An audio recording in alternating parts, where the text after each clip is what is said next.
You're just a little too old school for where we're headed. We need someone who can innovate. My name is Walter Whitmore. I'm 62 years old, and until this morning, I was the Chief Financial Officer at Summit Dynamics for 15 years. I joined when we were a struggling family business with 3 small factories in Denver. Now, we're a publicly traded company with 18 plants across the Midwest. I helped navigate us through 2 recessions, an acquisition crisis, and more boardroom politics than I care to remember. I'm not flashy. I don't schmooze investors at cocktail parties. But the numbers were always right, the books were always clean, and we never missed a filing deadline on my watch. Then Oliver arrived 36 years old, with his designer blazers and expensive sneakers. The board brought him in as CEO 3 months ago, and he swept through our offices like a tornado, talking about synergy and disruption and realigning vision. I knew what was coming the moment he scheduled our first one-on-one meeting. "The market's changing, Walter," he said today, leaning back in my chair with his feet propped on my desk. "We need someone who speaks the language of modern finance."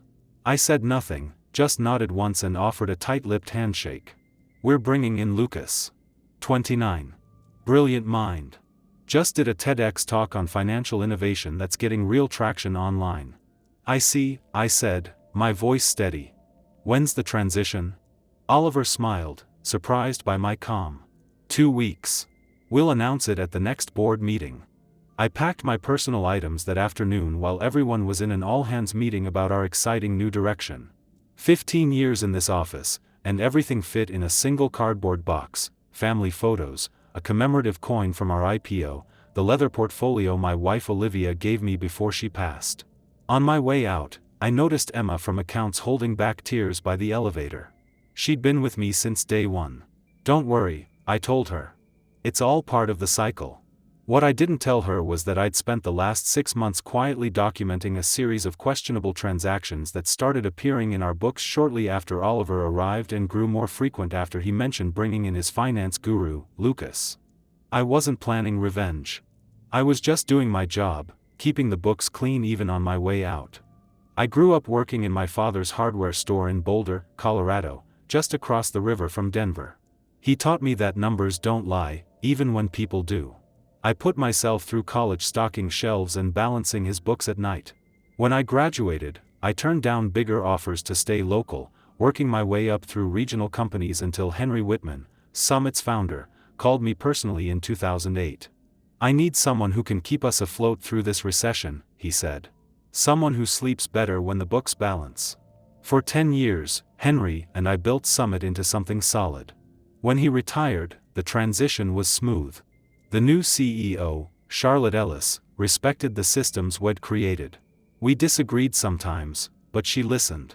We grew steadily, no flashy moves, just solid business practices and clean accounting. Then Charlotte retired, and the board wanted fresh energy. Enter Oliver, with his Harvard MBA and stint at a Silicon Valley startup that had more buzz than profit. The first red flag appeared during his second week. He bypassed our procurement protocols to hire a marketing consultant, his former classmate, at 4 times our standard rate. When I questioned it, he smiled. "We're thinking bigger now, Walter. The old constraints don't apply." The second flag came when he restructured our reporting lines so finance went through his new chief innovation officer before reaching him. The third was overhearing him tell someone on the phone that our books had a lot of outdated methodology that needed creative solutions. I started watching more closely.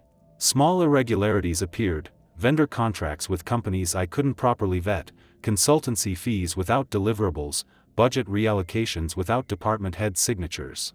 My team noticed too.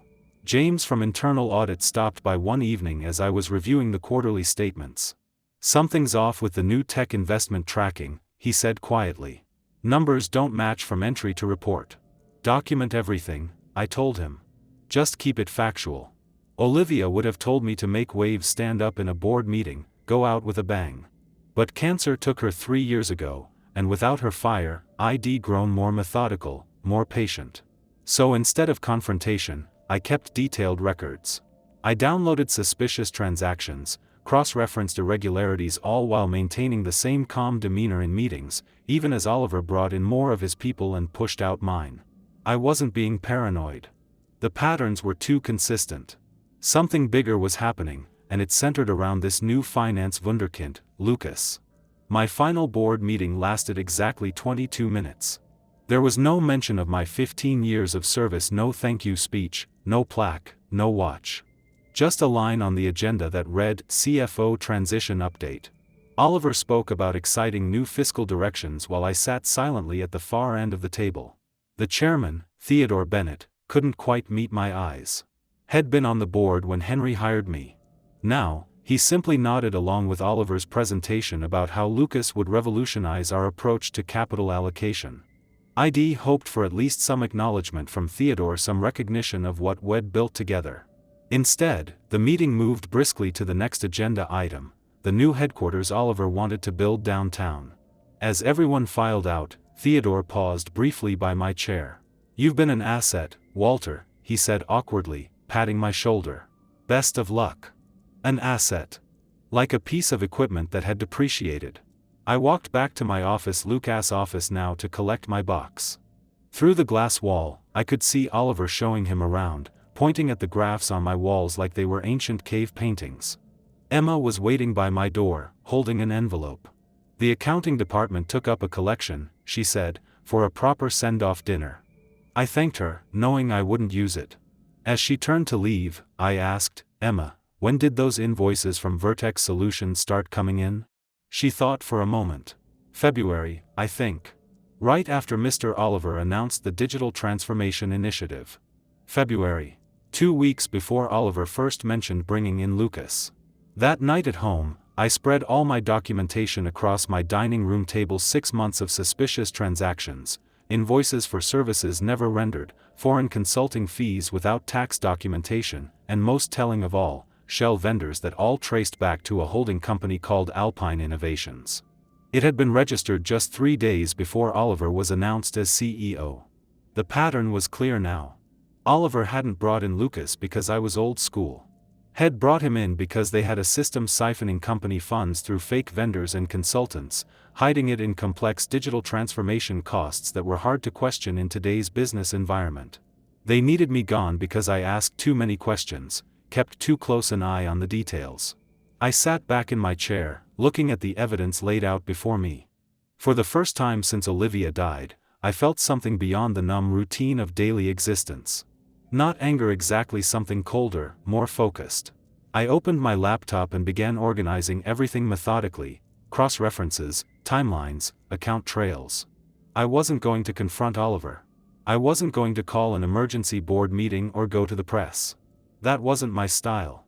No, I would do what I'd always done, let the numbers tell the story. But this time, I'd make sure the right people were listening when they spoke. A week after my departure, I decided to reach out to Theodore Bennett directly. Despite his lukewarm goodbye, had always been fair. He deserved a chance to address this before it got worse. I called his office and left a message with his assistant. Just wanted to discuss some financial concerns from my final weeks, nothing urgent, but worth reviewing. He called back the next day, his voice guarded. Walter, good to hear from you. Oliver mentioned you might reach out. My stomach tightened. Did he? Yes, Theodore said. He said you were having trouble transitioning. Said you had some concerns about our new systems that Lucas already addressed. Theodore, there are irregularities that predate Lucas' arrival. Significant ones. Silence on the line. Then, look, Walter, I understand this is difficult. 15 years is a long time. But the board has full confidence in Oliver's vision, and Lucas has already streamlined several processes you flagged as problematic. That's not. I'm afraid I have another call. Perhaps we can catch up at the holiday party. I hear you're still on the invite list. Very generous of Oliver, considering. Considering what? I wanted to ask, but Theodore had already hung up. The next morning, I received an email from Summit's legal department. The language was carefully neutral, but the message was clear. Any accusations of financial impropriety without substantial evidence could be considered defamatory. They kindly reminded me of my confidentiality agreement. They were closing ranks. Someone Oliver had obviously anticipated I might notice the discrepancies and had already poisoned the well. I decided to try another approach. James from internal audit had been on my team for 8 years. If anyone else had noticed problems, it would be him. We met at a diner far from the office. James looked nervous, constantly checking over his shoulder. "They promoted me," he said before I could even ask about the accounts. "New title. Bigger raise. I'm now reporting directly to Lucas." "Congratulations," I said, keeping my tone even. "How's that working out?" James stared at his coffee. "They've changed all the internal reporting systems. New software, new protocols. Lucas says it's more efficient." "And is it?" He looked up, his expression strained. "Walter, I can't. They had me sign additional NDAs. They're watching everyone who worked closely with you." "I see. They're saying things, James. About why I left." "What things?" James lowered his voice. "That you were resistant to necessary changes. That you made mistakes in the last quarter's reporting that Lucas caught. Some people are even saying there were ethical concerns."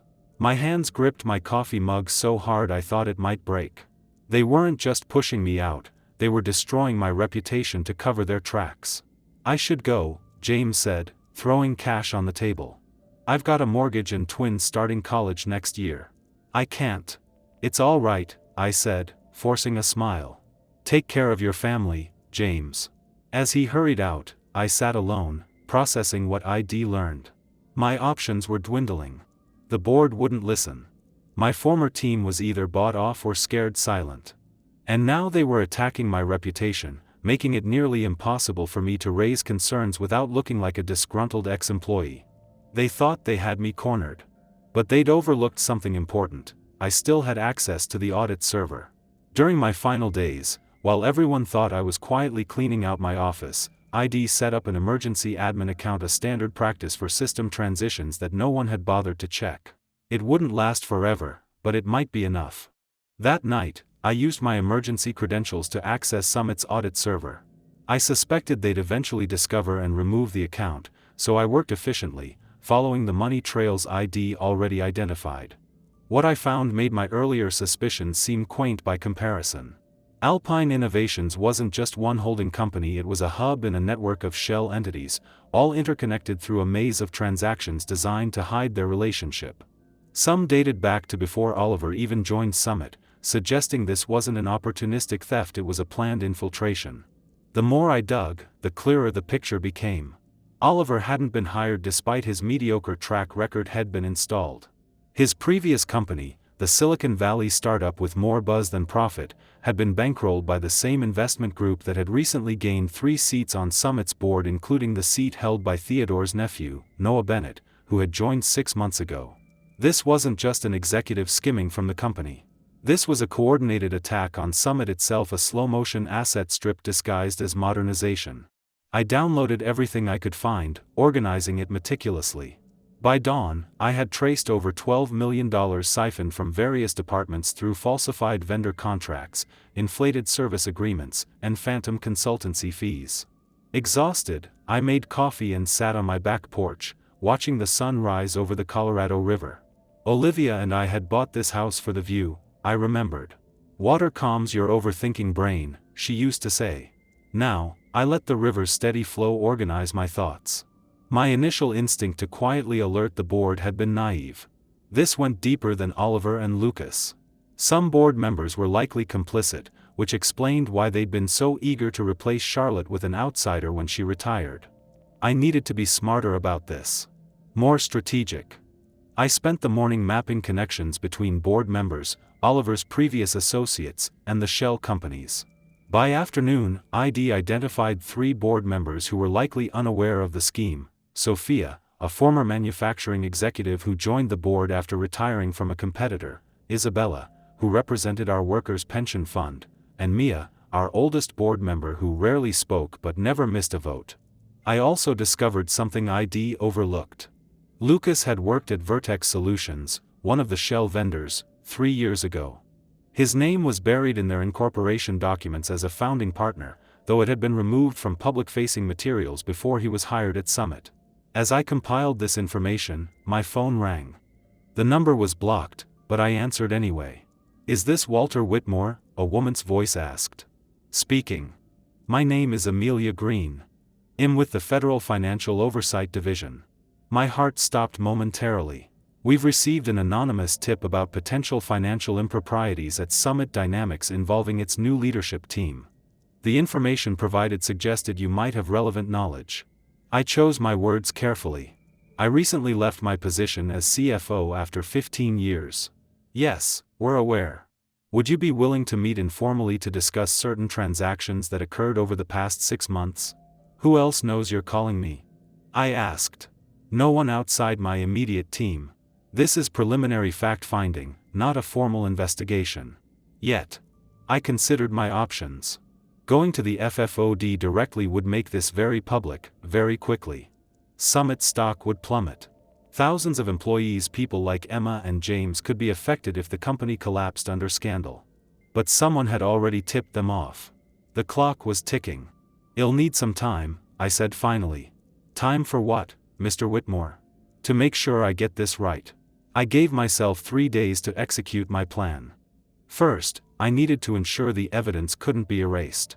I copied all my documentation to multiple secure locations and set up dead man switches. If I didn't enter a code every 48 hours, the full package would automatically send to the FFOD, the Department of Justice, and 3 financial journalists I respected. Next, I carefully drafted emails to Sophia, Isabella, and Mia. I didn't accuse anyone directly. Instead, I framed it as concerning patterns I'd noticed before my departure, and included just enough evidence to raise serious questions. I scheduled the emails to send automatically in 2 days.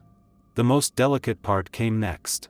I contacted Emma, asking if she could meet me for coffee. She agreed immediately.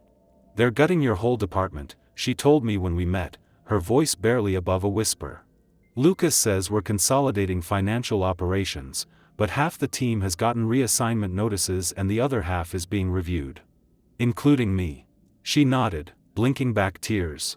22 years at Summit, and suddenly I'm told my position is redundant. I've got 6 weeks to find another role internally or... Emma, do you remember that audit protocol we established after the Jackson acquisition? The one with the separate verification pathway? She frowned, then understanding dawned. The parallel audit trail. The one that automatically duplicates all transactions over $50,000 to the secure server. Is it still running? As far as I know. It's hard-coded into the system. Lucas' team would have to specifically disable it. Relief washed over me. And who has access to those records now?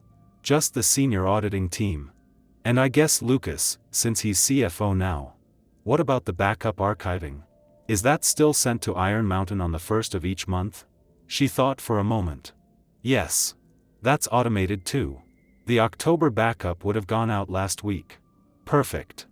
Even if Oliver and Lucas discovered what I was doing and tried to alter the records, the originals would already be safely preserved off-site. Emma, I'm going to ask you something important and you can absolutely say no. I slid a sealed envelope across the table. Inside is a formal letter detailing specific financial concerns that, as a senior accounting manager, you are obligated to report to internal audit. If you submit this, they legally cannot retaliate against you without triggering whistleblower protections. Her hand trembled as she took the envelope. Is this why they're really pushing me out? Because I might notice these things? Probably. And if you submit this, it creates an official internal record that can't be ignored. It forces internal audit to investigate specific transactions, the same ones I've documented elsewhere. Emma squared her shoulders. When? Tomorrow morning would be ideal. On my way home, I made 2 more stops. First, to a notary public, where I signed and authenticated a detailed affidavit about everything I'd discovered.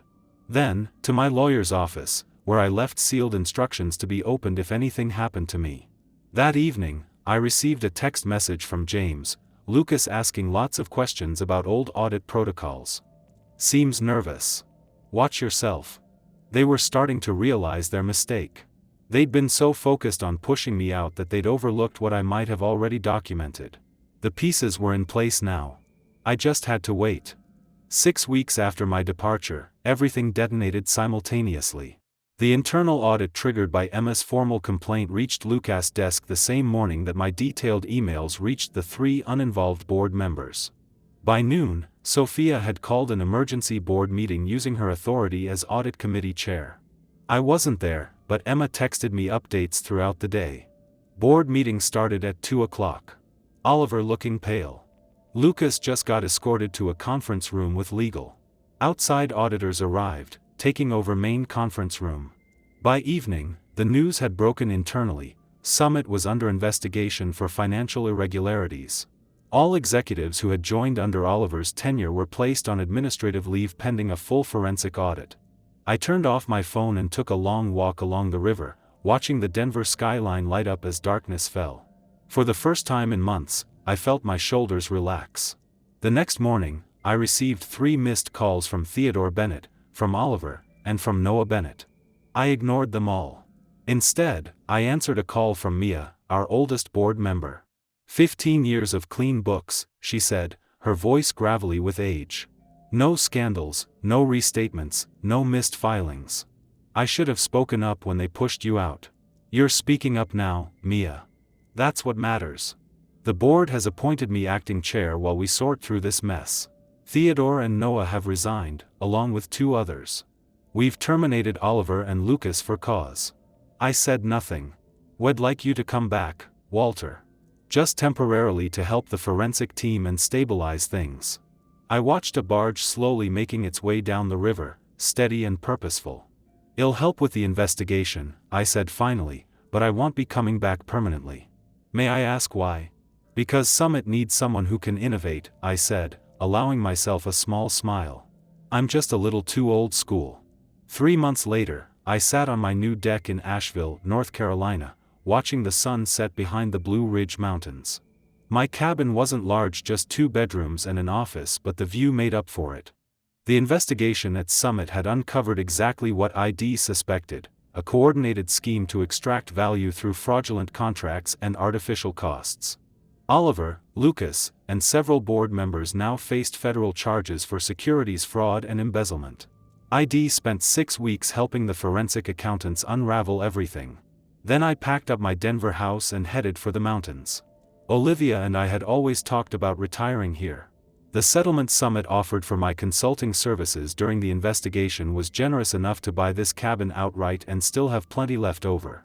I'd been clear with them: no public statements, no press conferences, no dramatic returns. That wasn't my style. My phone buzzed with a text from Emma. Got the promotion to Director of Accounting. The new CEO wants to rebuild the department properly.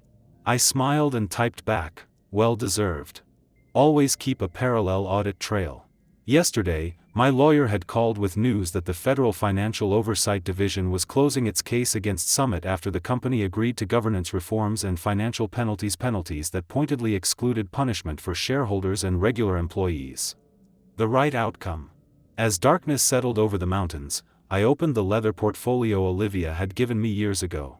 Inside was the last photo we'd taken together at the lake house, the summer before her diagnosis. You were right, I said softly to her smiling face. I should have made more time for views like this. Tomorrow, Idaho drive into town to meet with the director of a local nonprofit who needed help organizing their finances. Nothing flashy. Just good, clean accounting for people doing important work. Some might call that old school. I just called it integrity. I was one man fighting numbers that didn't add up. But together, we're stronger. Share your thoughts, share your experiences, and subscribe if you want to be part of a community that values truth and accountability. Old school or not, integrity starts with us.